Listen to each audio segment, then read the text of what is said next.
Hi everyone, welcome back for another session of Ask Kimberly.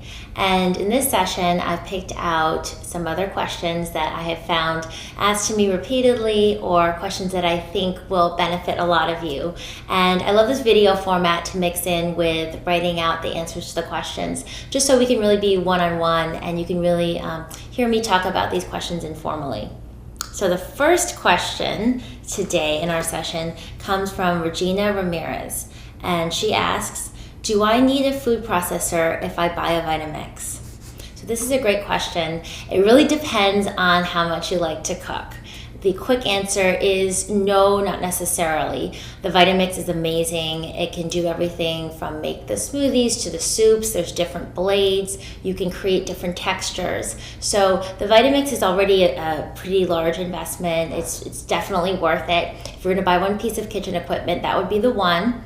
But as you get more into cooking and preparing things, you may want a food processor. I did add one myself later on. The food processor helps to retain the texture for different things. If you're making crusts, for instance, or certain pâtés, certain pestos and dressings and certain things that you want to control the texture more, it can be helpful. But again, it's absolutely not necessary. So it just depends on you and how much you like to cook and how much equipment and gadgets you like to have around. So the second question comes from Terry Durham Kamizi, and she asks, can lemons and limes be used interchangeably?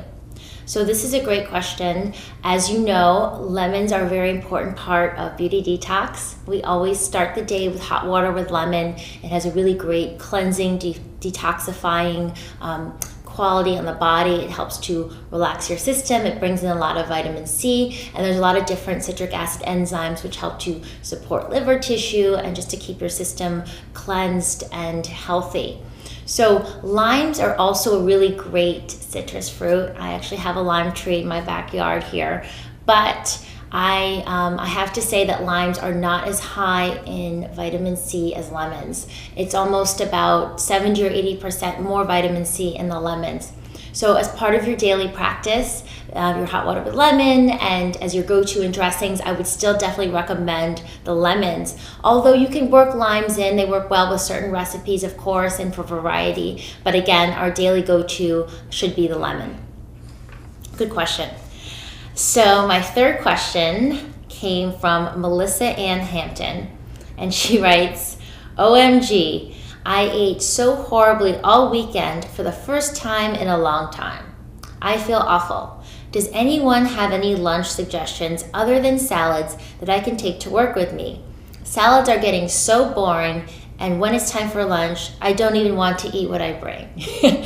So we've all had that experience. We've all had weekends where we've gone off the wagon, and it can feel a little harder getting back on track and sticking to your plan maybe for the next week. So I totally hear you about salads getting boring.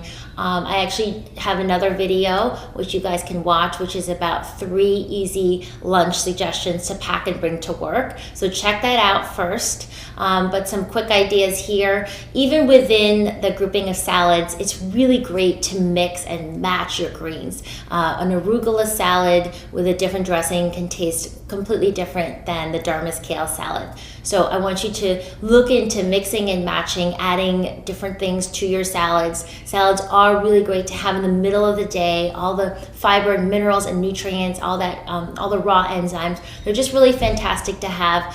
Even chopped salads, if you can chop up a bunch of different veggies, that's also really fantastic. Besides the salads, I wrote some notes for myself that I like. I love to bring raw soup sometimes. You can just blend them up. You can keep a container. My cauliflower soup, I think, is really delicious. I do say so myself, but you can try it, and you can try mixing different soups and different spices. That packs really well for lunch. You can also just take some quinoa if you prepare that for the week, or some millet, an open-faced avo sandwich. You can also pack nori wrappers or collard greens, and then just take, it could be simple, hummus. Try my zucchini hummus. If you haven't already, it's really good. It's really light. sprouts, some different vegetables. You can take that in a container with the collards or the nori and just wrap it all together. Instead of having a salad, if you have the collards, you're still having a lot of greens in your lunch, and it can make it feel different and exciting.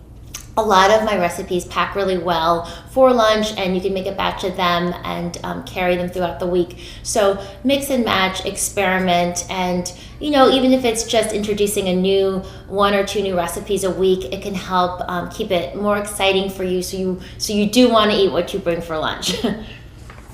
Okay, and the next question is sprout. Oh, this comes from Olivia Garcia, and she writes, is sprouted wheat just as bad as regular wheat? Example, bread. Speaking of bread, any recommendations? Rice bread is yucky.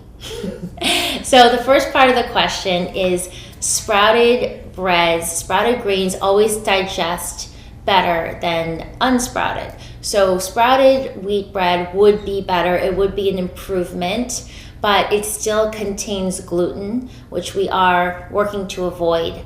Gluten, even if you don't have celiac disease, gluten is difficult to digest. And wheat in general is a lower, in the United States especially, it's a lower nutrient crop. It tends to be highly hybridized. So in general, with the gluten and the other characteristics, I do recommend trying to avoid the wheat breads. So the first thing, if you haven't tried yet, my Miracle pizza dough, it rolls well. I made it a couple weeks ago a lot when I was at the Esperanza Resort in Mexico, and now the kitchen rolls it out and they have it as their gluten-free bread option. So if you're up for cooking, you can try that. I also like, you can get this at health food stores in the refrigerated section. There's quite a few different teff and brown rice wraps, which are flat, of course, and they're delicious. And I think you'll like the taste. They're pretty mild, and you can stuff them with different veggies and different dressings, and even quinoa, and they're very versatile. Also check now, there's more and more different types of gluten-free breads. If you don't like the brown rice one, there's one that's a mix of millet and brown rice. There's different ones to experiment with. Or again, try the wraps, or go in a different direction, as I spoke of in the last question, and just try using collard greens instead of bread and wrapping everything in that. So I hope these questions were helpful for you guys. Please keep submitting your questions, and maybe I will answer yours next time.